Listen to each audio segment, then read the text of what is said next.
这几天呢，我接到了上千通的电话，以及上千通的留言。那么很多的朋友劝我退出不分区的名单，也有很多人希望我留下来。那么我是由衷的感谢大家对我的支持关怀。我自己沉着冷静思考了2天以后，决定了在这个时刻，我们是不计个人的得失啊，以大局为重。那么继续留在党的不分区名单之内。我个人的想法很单纯，就是说国民党在选情最艰困的时候，每个党内的同志都应该放下个人的私利，回归不为个人小利而成就追求大我理念的初心。那我个人呢，从政以来自认没有对不起他人。那在此非常的时刻，更不可能对不起栽培我的政党。所以对这一次不分区名单的排名，有人说我是踏脚石，也有人说我是他人的安全气囊，但我都不会在乎。我会用努力以及行动来证明我对自己理念的忠诚。那在未来的政治路途上，曾经身为海军陆战队一员的我，自诩要作为一个不惧任何压力挑战，力拼总统胜选国会过半，只为捍卫中华民国，战斗不懈的战士。这是我今天简短的一个声明。谢谢大家这几天来的关心跟等待。好，那也谢谢各位媒体朋友日以继夜的追踪，对小弟的关心。我想长期以来在南部跟大家相处，大家也都很认识龙介个人所作所为，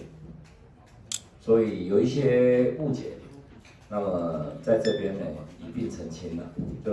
非常简短的声明，表达了我所有的这里面呢这几天来为什么会沉思了2、3天，因为太多的人意见都不一样，意见都不一样，有人支持留下来，有人支持退出来，所以几经思考这是今天跟大家做这个报告，那么也谢谢大家这么辛苦，谢谢大家，谢谢。我为了要国会过半，如果总统胜选，那国会没有过半，那就变成一个跛脚政府，那将来就很难施作了。所以我的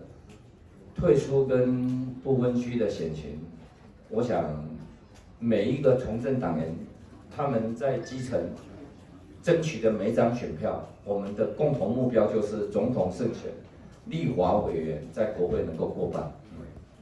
那是不是有那个新党来跟您接触？当时是不是很挣扎？不会挣扎，因为每个政党理念不同。那也谢谢其他友党的邀约。那我认为我此时此刻必须跟在选情最艰困的时候，最关键的时候，我必须跟我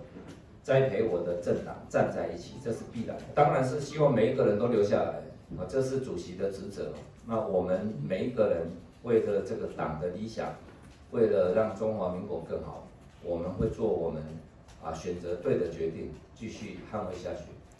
这个决定之前有没有跟主席还有韩市长通知你最后的这个决定？没有。主委，你选那个党主席的路要怎么走？我这个将来改革是势在必行，但是这是1月11号以后的事了，就是怎么提出世代的问题，怎么提出党的路线的问题，我想必须在党内做一个辩论，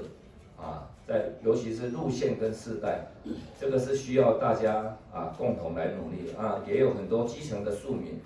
希望国民党能够更靠近贴近民意而做出改革，